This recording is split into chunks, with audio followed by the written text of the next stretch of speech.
Assalamualaikum, selamat siang Pak. Di sini saya sebagai mahasiswa, nama saya Sindesa Fitri. Saya ingin mewawancara Bapak tentang jaminan sosial. Sudah pernah dengar belum soal undang-undang yang mengatur jaminan sosial kayak BPJS itu? Belum pernah, belum tahu sih untuk undang-undang tentang BPJS ini. Oh, oke. Setahu Bapak, apa sih tujuan utama pemerintah membuat program BPJS itu?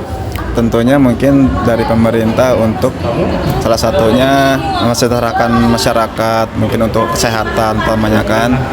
Nah, untuk mempermudah kayak contohnya orang-orang yang belum mampu bagaimana kan, biar lebih mudah dalam berobat gitu. Oke.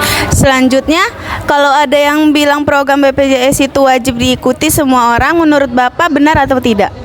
Harusnya harus diikuti semua orang karena untuk jaminan kesehatan semua masyarakat ya.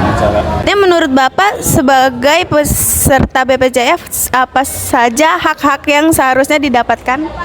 Tentunya ya berobat gratis, lebih dipermudah dalam administrasinya, pelayanan yang lebih maksimal dari tenaga kesehatan untuk masyarakat gitu kan.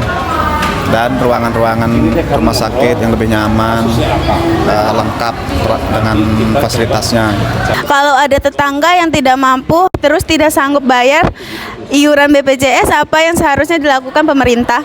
Mungkin untuk pemerintah lebih mempermudah dalam administrasinya ketika ada orang-orang tertentu yang belum punya BPJS, ya, itu mungkin bisa lebih dipermudah lagi gitu administrasinya dengan syarat-syarat yang mungkin dikasih tahu juga untuk masyarakatnya, tapi lebih dipermudah aja gitu. Kalau ada perusahaan yang tidak mendaftarkan karyawannya ke BPJS, tahu tidak apa sanksinya? Belum tahu.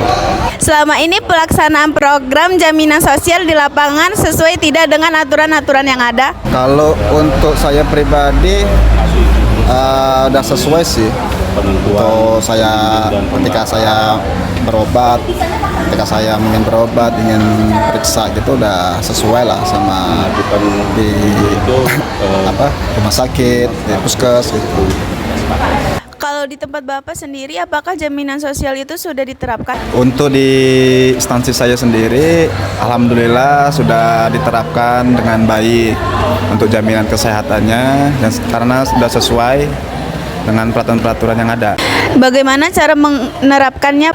Untuk di instansi kami, penerapannya dengan cara pemotongan gaji. Jadi otomatis ketika gajian langsung potong BPJS. Oke, pertanyaan terakhir, apakah Bapak tahu mengenai permasalahan jaminan sosial kesehatan di Indonesia saat ini? Seperti tidak meratanya jaminan sosial yang harusnya didapatkan oleh tenaga kerja? Emang kadang-kadang kalau lihat di berita itu banyak juga ya, kayak masyarakat yang belum dapat jaminan kesehatan dengan sesuai gitu kan. Ya itu mungkin jadi PR pemerintah supaya nanti penerapannya lebih bagus lagi, untuk diperbaiki lagi gitu. Oke, makasih Pak atas informasinya. Terima kasih. Assalamualaikum warahmatullahi wabarakatuh. Jaminan sosial ketenagakerjaan adalah bentuk perlindungan sosial yang diberikan kepada tenaga kerja untuk menjamin kesejahteraan apabila mengalami risiko sosial seperti kecelakaan kerja, kematian, hari tua, atau kehilangan pekerjaan. Di Indonesia, program ini dikelola oleh BPJS Ketenagakerjaan berdasarkan Undang-Undang Nomor 24 Tahun 2011 tentang BPJS dan Undang-Undang Nomor 40 Tahun 2004 tentang Sistem Jaminan Sosial Nasional. Namun dalam pelaksanaannya masih banyak permasalahan baik dari aspek regulasi, kepesertaan maupun pelaksanaan di lapangan. Selanjutnya mengenai hak dan kewajiban peserta jaminan sosial. Pertama poinnya yaitu terkait hak atas jaminan kesehatan, seperti mendapatkan perlindungan dan pelayanan kesehatan sesuai dengan program yang diikuti. Yang kedua, hak atas jaminan ketenagakerjaan, di mana mendapatkan manfaat sesuai program seperti santunan kecelakaan kerja, kematian, uang pensiun, atau dana hari tua. Yang ketiga yaitu hak atas kepesertaan yang berkelanjutan, di mana peserta jaminannya itu tetap berlaku meskipun peserta berpindah pekerjaan atau tempat tinggal di dalam wilayah NKRI. Yang keempat yaitu hak menentukan FKTP. Peserta berhak memilih fasilitas tingkat pertama sendiri saat mendaftar sebagai peserta jaminan sosial. Poin yang kedua yaitu terkait kewajiban peserta jaminan sosial. Poin yang pertama yaitu mendaftarkan diri dan anggota keluarga sebagai peserta jaminan sosial. Yang kedua ada kewajiban membayar iuran. Yang ketiga ada melaporkan perubahan data apabila ada data yang salah. Yang keempat ada menjaga kartu peserta jaminan sosial agar tidak rusak dan hilang. Dan yang kelima mematuhi seluruh ketentuan dan tata cara pelayanan yang berlaku.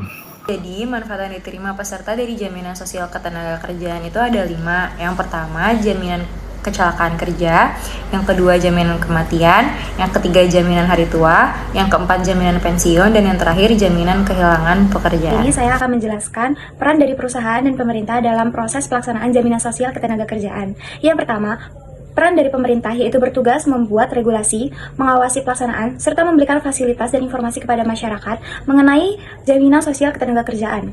Pemerintah juga mengelola BPJS Ketenagakerjaan sebagai badan penyelenggara jaminan sosial.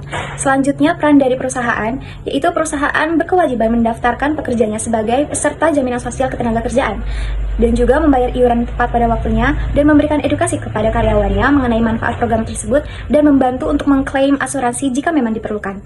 Berdasarkan Pasal 1 Angka 1 Undang-Undang Nomor 40 Tahun 2004 tentang Sistem Jaminan Sosial Nasional menyatakan jaminan sosial adalah salah satu bentuk perlindungan sosial untuk menjamin seluruh rakyat agar dapat memenuhi kebutuhan dasar hidupnya yang layak.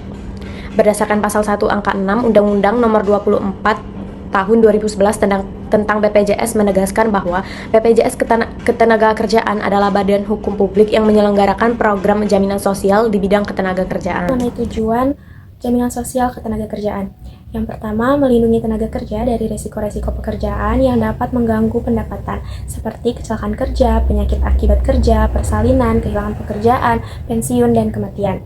Yang kedua, menjamin keberlangsungan pendapatan melalui santunan dan manfaat yang dibayarkan saat risiko terjadi, sehingga pekerjaan dan keluarga tetap memiliki daya beli dan perlindungan finansial.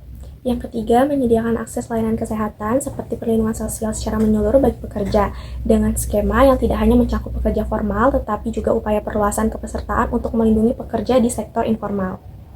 Yang keempat, mendukung stabilitas ekonomi keluarga pekerja dan berkontribusi pada perlindungan sosial nasional secara luas melalui pengelolaan dana dan pengembangan program jaminan sosial ketenagakerjaan.